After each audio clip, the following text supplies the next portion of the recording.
Haleluya, saudara pendengar, saya hari ini sangat berbahagia bisa kembali mengunjungi sahabat semua dimanapun Anda berada. Tentunya masih dalam program Making Life Better. Sudah begitu banyak sahabat-sahabat kita yang diberkati melalui program ini dan juga diberkati melalui buku-buku yang ditulis oleh Making Life Better. Itu sebabnya saya rindu sekali kalau ada di antara sahabat yang telah mengalami mujizat atau diberkati, rumah tangganya dipulihkan, penyakitnya disembuhkan, ekonominya diperbaiki, dan rohaninya bertumbuh karena mendengarkan program ini. Silakan menuliskan kesaksian Anda atau kirimkan melalui email info@pauluswiratno.com info@pauluswiratno.com. Dan sekarang juga Anda bisa bergabung di Facebook atau grup Making Life Better. Senang sekali apabila kita bisa saling berbagi dan memberkati saudara-saudara kita yang lain. Haleluya. Saudara yang dikasihi oleh Tuhan, pada hari ini saya ingin membawakan sebuah seri yang baru yang sangat penting sekali, yaitu menyelamatkan cinta dalam keluarga. Menyelamatkan cinta dalam keluarga itu sangat penting sekali. Karena tidak sedikit rumah tangga yang hancur, pernikahan yang kandas oleh karena tidak sabar dan tidak bisa menyelamatkan cinta di dalam kehidupan pernikahan atau keluarga mereka.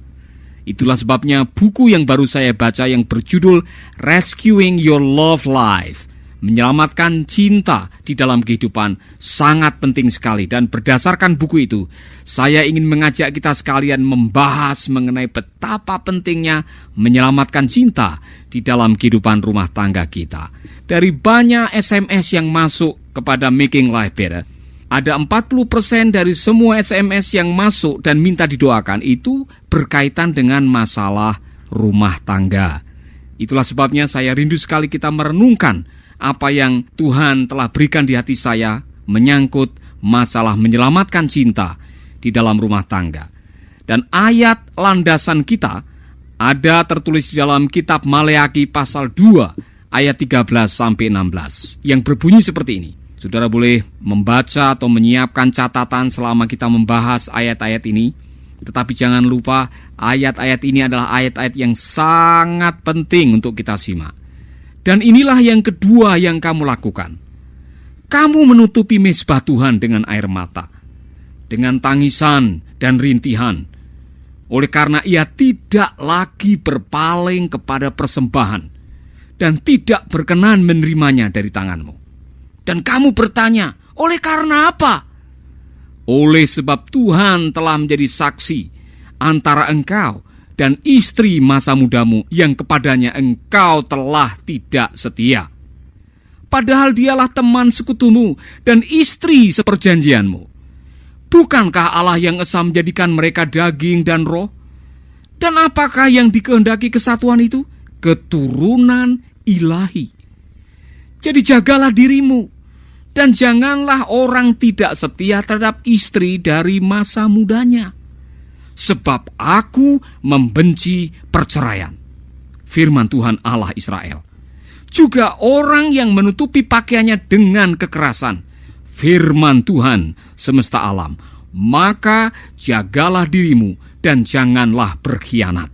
Haleluya. Saya pikir ayat ini cukup terang, cukup jelas, cukup tegas untuk semua kita bahwa Allah membenci pengkhianatan, Allah membenci kekerasan dalam rumah tangga, dan Allah membenci perceraian.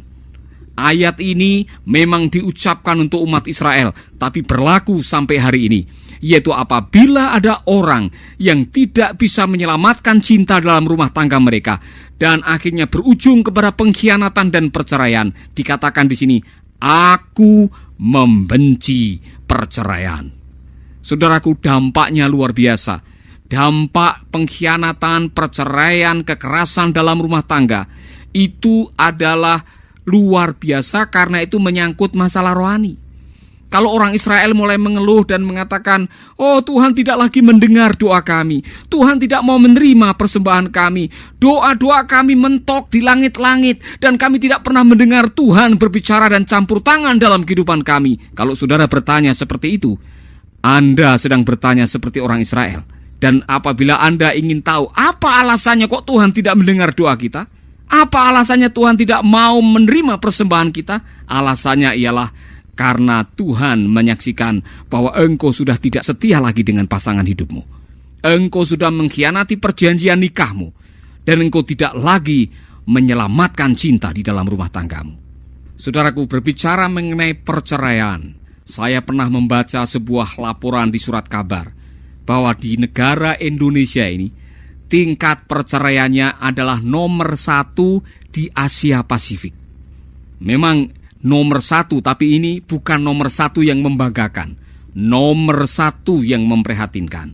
Saudaraku, kalau kita menyimak laporan demi laporan yang masuk di surat kabar atau internet atau televisi, saudara akan kaget betapa luar biasanya tingkat perceraian yang ada di Indonesia. Contohnya, saya mengutip dari Bali Post di Denpasar yang mengatakan begini, kasus perceraian yang terjadi belakangan ini cukup memprihatinkan.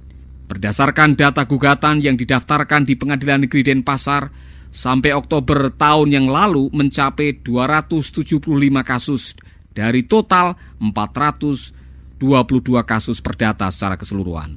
Jumlah tersebut meningkat dibandingkan tahun sebelumnya yang mencapai 435 kasus. Oh, saudaraku, ini menunjukkan bahwa angka perceraian itu meningkat dari tahun ke tahun. Dan ini harus diwaspadai. Mengapa mereka bercerai?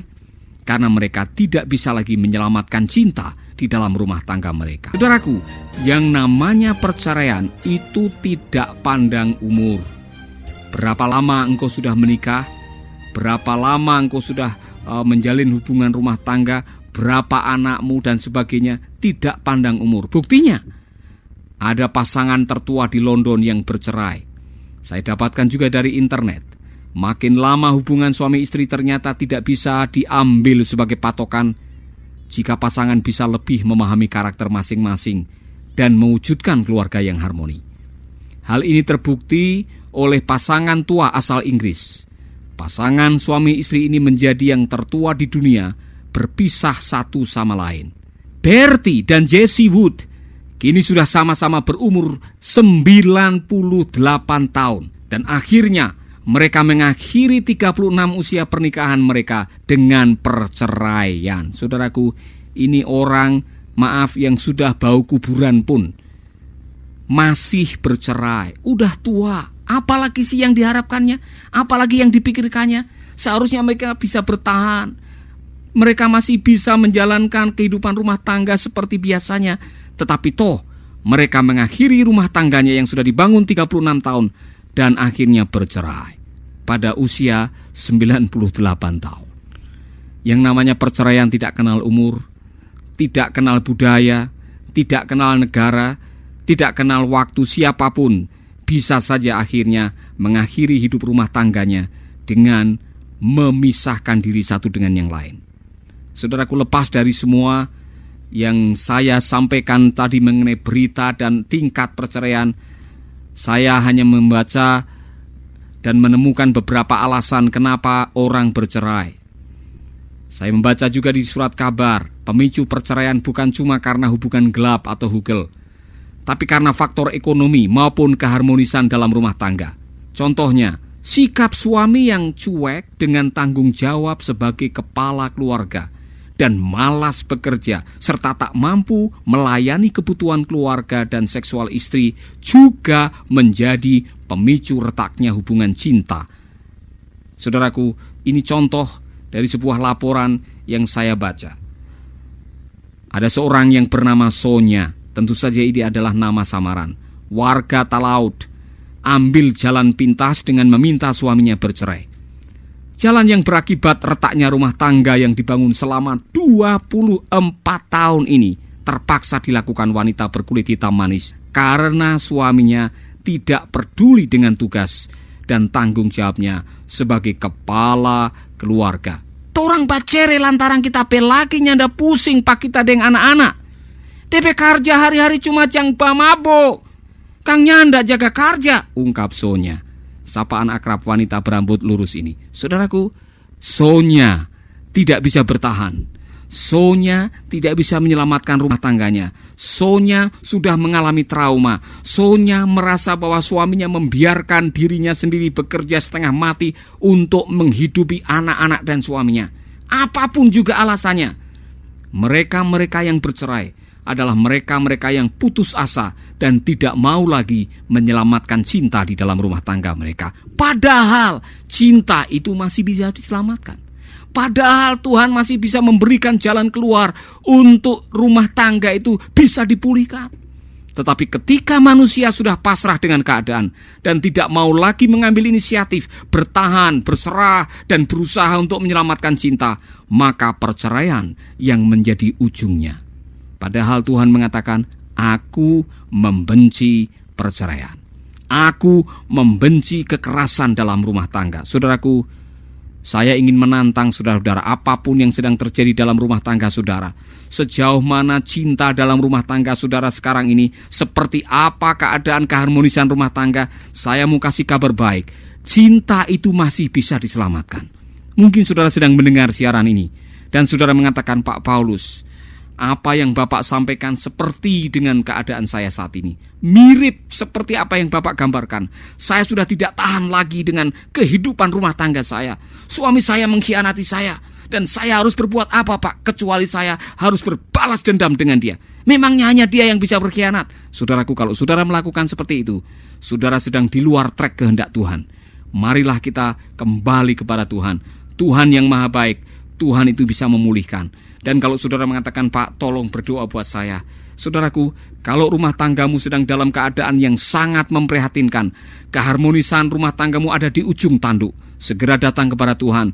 Cari seorang yang bisa membimbing Anda, membimbing suami Anda untuk kembali ke jalan Tuhan. Kalau engkau sedang berselingkuh dan engkau melakukan sesuatu yang salah dan engkau tahu bahwa itu akan menghancurkan rumah tanggamu dan engkau mengatakan, Pak, aku mau kembali kepada pasanganmu, saudara bisa kembali sekarang juga.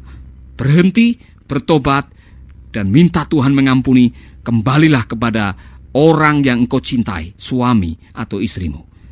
Mari kita berdoa. Bapa di dalam surga, firman-Mu adalah ya dan amin. Bahwa engkau membenci perceraian, bahwa engkau membenci kekerasan, bahwa engkau membenci pengkhianatan. Oh Tuhan, terima kasih buat kebenaran firman-Mu. Apapun juga alasan kami untuk mencoba berkompromi dengan firman-Mu dan dengan kebenaran dunia ini, ampunilah kami. Jadikanlah kami orang-orang yang konsisten dengan apa yang kami ucapkan pada waktu kami membuat janji nikah di hadapan Tuhan dan di hadapan jemaat. Hari ini Bapa, kami datang kepadamu.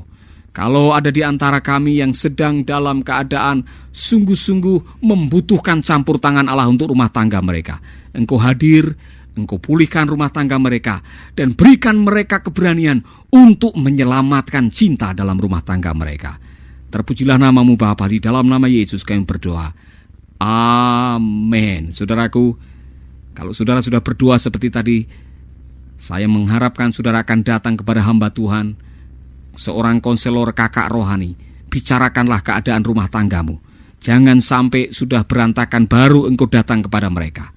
Masih ada waktu, masih bisa dipulihkan, masih bisa diselamatkan. Dan jangan lupa, ikutilah seri yang berikutnya, masih dalam seri Menyelamatkan Cinta di dalam Rumah Tangga. Tuhan memberkati. Sahabat, Anda baru saja mendengarkan program Making Life Better. Hubungi kami di 0811 3901 144 atau 0811 3901 140. Mari dukung pelayanan Making Life Better melalui rekening BCA 66 900 30525. Sekali lagi, 66 900 30525 atas nama Paulus Wiratno. Terima kasih, Tuhan Yesus memberkati. Making life better, bikin hidup lebih baik.